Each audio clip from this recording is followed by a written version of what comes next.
Assalamualaikum warahmatullahi wabarakatuh. Innal hamdalillah nasta'inuhu wa nastaghfiruh wa na'udzu bihi min shururi anfusina wa min sayyiati a'malina. Man yahdihillahu fala mudilla lahu wa man yudlil fala hadiya lahu. Asyhadu an la ilaha illallah wahdahu la syarika lahu wa asyhadu anna Muhammadan 'abduhu wa rasuluhul karim. Allahumma salli wa sallim ala nabiyyina al-Mustafa Muhammadin wa ala alihi wa ashabihi ajma'in. Amma ba'd. Jamaah salat maghrib, bapak-bapak dan ibu-ibu yang insyaallah dimuliakan oleh Allah. Malam ini kita lanjut. Kita akan membahas tentang fadilah surat Al-Anbiya.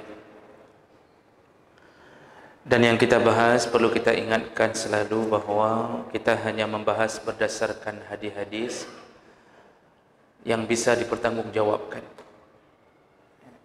Jadi bukan sebuah perkara yang dibuat-buat. Dan pada dasarnya semua surat Al-Quran itu punya kelebihan.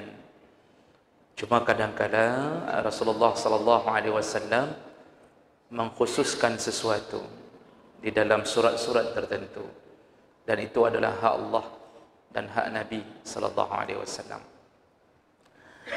Baik, surat Al-Anbiya sebagaimana dari namanya, yaitu jama' dari nabiyun, anbiya'u, itu bermakna para nabi atau nabi-nabi.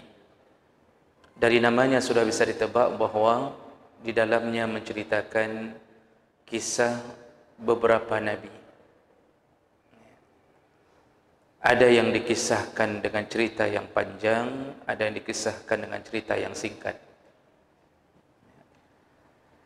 Nah, surat Al-Anbiya ini pada dasarnya bertujuan untuk membangkitkan semangat Nabi yang dakwahnya tertahan dengan penolakan kafir Quraisy yang tidak percaya kepada wahyu yang diturunkan kepada Rasulullah.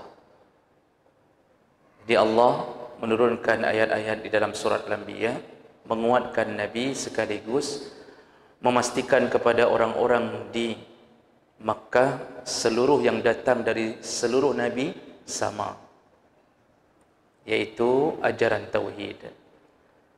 Jadi ini diharapkan bisa membuka pikiran orang-orang kafir Quraisy atau kafir di Makkah, bahwa Nabi Muhammad pun sallallahu alaihi wasallam itu sama dengan nabi-nabi terdahulu membawa ketauhidan. Nah, di antara fadilah yang kita dapatkan dalam surat Al-Anbiya ini, yang pertama berdasarkan hadis Nabi sallallahu alaihi wasallam, Allah turunkan surat Al-Anbiya di awal ayat itu untuk mengingatkan orang-orang yang lalai daripada hari kebangkitan. Dan ini didasarkan dari hadis dari Amir bin Rabi'ah annahu nazala bihi rajulun minal Arab. Jadi Amir bin Rabi'ah bercerita bahawa ada seorang Arab, seorang laki-laki Arab yang menemuinya, ya, atau mendatanginya. Fa akrama Amir maswahu. Lalu Amir sebagaimana orang yang beradab memuliakan orang yang mendatanginya tersebut. Dan orang ini takjub dengan kemuliaan yang dibuat oleh Amir. Lalu wa kallama fihi Rasulullah sallallahu alaihi wasallam. Laki-laki Arab ini yang datang kepada Amir bin Rabi'ah lalu menemui Rasulullah sallallahu alaihi wasallam. Apa yang dia katakan kepada Rasul? Faqala inni istaqta'tu Rasulullah sallallahu alaihi wasallam. Nah, setelah dia menemui Rasulullah, Lalu dia kembali kepada Amir dan dia mengatakan bahawa aku meminta kepada Rasulullah sallallahu alaihi wasallam wadiyan minal Arab wadin afdal minhu. Aku meminta kepada Rasulullah untuk membeli atau mengkapling satu lembah yang ada di tanah ini, kata laki-laki ini, dan aku ingin lembah ini setengahnya untukku dan setengahnya kau berikan untukmu, wahai Amir. Artinya dia ingin membalas kebaikan Amir yang melayani kedatangannya. Jadi itu yang dia mohon kepada Rasulullah sallallahu alaihi wasallam. Artinya dia minta, ini lembah ini berikan kepada aku dan aku akan setengahnya aku berikan kepada Amir. Dan ketika itu dia kembali menceritakannya kepada Amir. Wa qad aradtu an aqta'a laka minhu qit'ah takunu laka wa li'aqibika min ba'dik. Aku ingin nanti setelah Rasulullah memberiku lembah ini, ku berikan setengahnya untukmu dan setengahnya untukku. Setengahnya untukmu tinggallah engkau dan keluarga besarmu.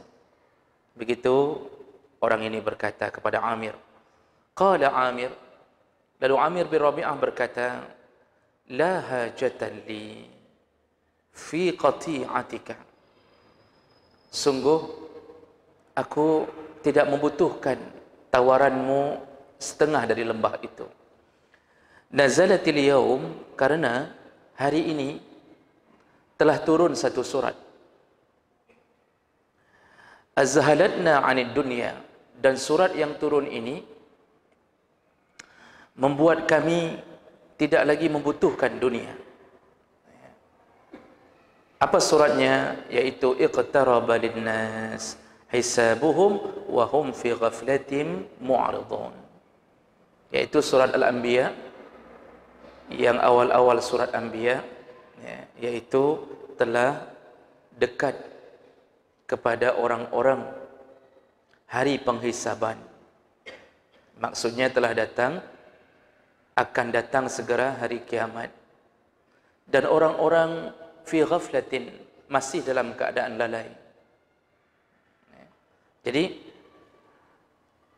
orang selain lalai juga Allah sebutkan mu'ridun, mereka berpaling dari wahyu Allah.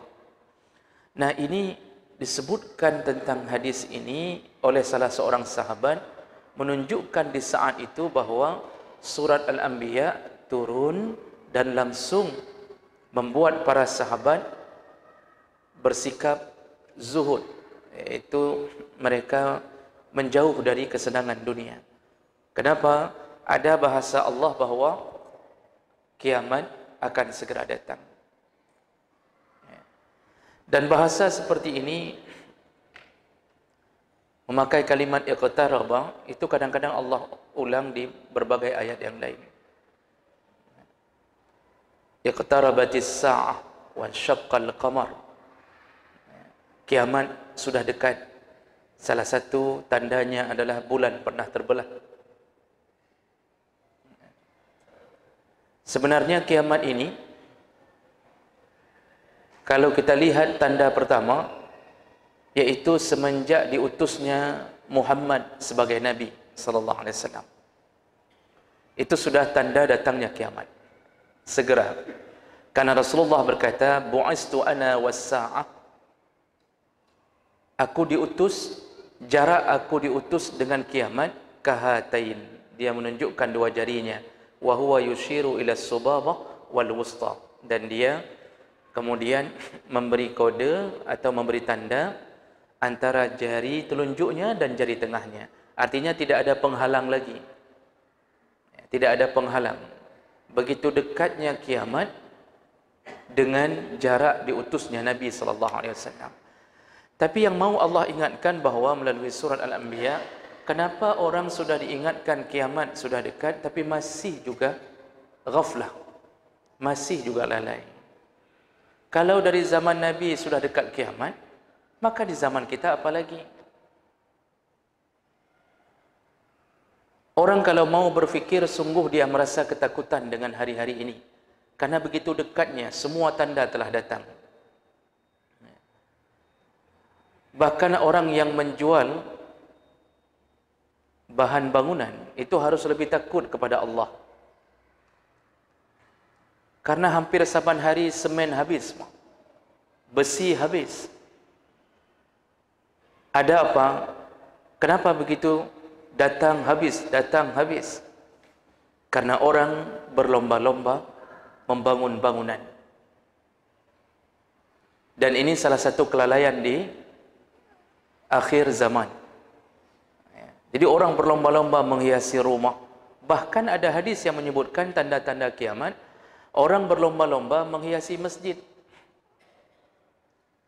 Sedangkan orang yang memakmurkannya sedikit. Jadi masjid dibuat besar-besar, orang tidak ada di dalamnya.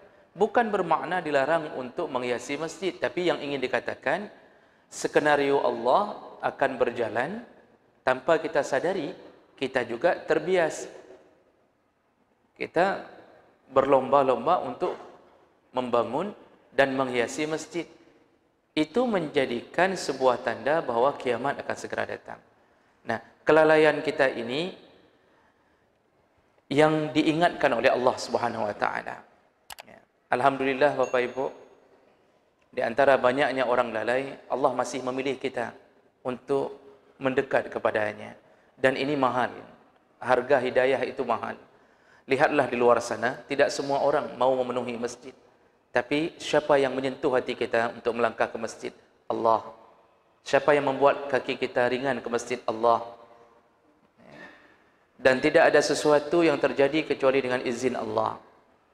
Maka bersyukurlah kepada Allah di saat Allah memilih kita untuk mendekat kepadanya. Salah satu cara bersyukurnya adalah jangan lupa berkorban. Jadi merasa diri, alhamdulillah Ustaz, kalau ngomong itu alhamdulillah, saya merasa bersyukur sekali ke Allah. Saya diizinkan ke masjid, saya sudah taubat. Dulu saya begini, dulu saya begitu, sekarang saya taubat. Alhamdulillah, sekarang saya tidak pernah tinggal salat jamaah. Dulu saya pukul istri, sekarang istri pukul saya. Begitu contohnya. Artinya dia merasa bahwa kebaikan demi kebaikan datang kepadanya. Tapi begitu disuruh bersyukur yang sifatnya fahaddits, wa amma bi ni'matika rabbik wa amma bi ni'mati rabbika fahaddits. Dengan nikmat Tuhanmu tampakkanlah. Tampakkan bukan ke orang maksudnya, lahirkan rasa syukurmu. Apa yang disuruh? Ada yang bentuknya syiar dalam bersyukur. Salah satunya adalah kurban. Jadi kalau yang ngomong-ngomong saja alhamdulillah, alhamdulillah, alhamdulillah, itu baru mengucapkan di lisan, tapi pembuktiannya adalah pengorbanan. Jadi jemaah maka Allah Subhanahu wa taala, jangan lalai. Kalau lewat lagi tahun ini, berarti benar-benar kita lalai. Sedangkan kiamat, hari penghisaban semakin dekat. Waktu dihisab kita membutuhkan aman. Dan orang yang beruntung adalah wa amma man saqulat mawazinu fahuwa fi 'aisyatir radiyah. Orang yang nanti dihisab dan amalnya memenuhi mizannya, terlalu berat amalnya, terlalu banyak yang dia bawa, maka dia akan diberikan Allah 'aisyatur radiyah, fi 'aisyatir radiyah, yaitu Allah masukkan dia ke dalam kehidupan yang dia ridha. Tidak ada komplain. Saya ingin ulang ini berulang-ulang. Kita ini tidak sadar bahwa kita ini hidup tidak pernah ridha. Hidup di dunia tidak pernah ridha. Apapun yang kita miliki, selalu kita tidak pernah ridha terhadap apa yang Allah beri.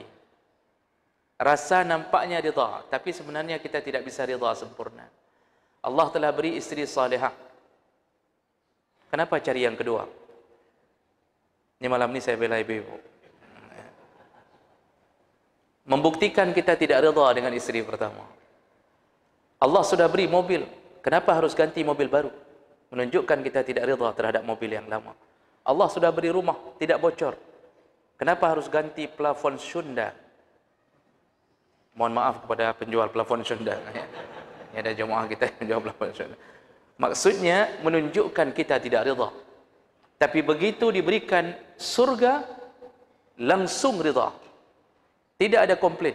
Karena tidak sebanding antara amal di dunia dengan pahala, dengan yang diberikan hadiah oleh Allah. Tidak sebanding. Makanya Allah katakan, fi 'aisyatir radiyah. Berhati-hatilah kepada mereka yang terlalu sedikit amal, melewatkan amalan-amalan yang diberikan oleh Allah. Wa amma man khaffat mawazinuh, orang-orang yang terlalu ringan timbangan amal baiknya, fa ummuhu hawiyah, maka ibunya adalah hawiyah. Ini jangan ada yang sampai mengatakan, Ustaz, mamak saya hawiyah namanya. Hawiyah itu nama neraka. Jadi jangan asal taruh nama anak perempuan hawiyah, dipanggil Kak Ayah atau Dek Ayah, padahal artinya nama neraka. Kenapa disebut Allah ummuhu? Dia nempel, seperti bayi nempel ke seorang ibu. Begitulah orang yang sedikit sekali amalnya, dimasukkan Allah seperti lengket ke neraka tersebut. Jadi dia ikut ke neraka tersebut, bagaikan seorang bayi menempel kepada ibunya. Jadi ini surat Al-Anbiya, pertama kali turun diterangkan oleh sahabat, kami semenjak surat itu turun tidak ada ghairah, tidak ada semangat untuk mendapatkan kesenangan-kesenangan dunia. Jadi Bapak Ibu, maka Allah bagi kita bisa mengambil iktibar dari perkataan dalam hadis ini.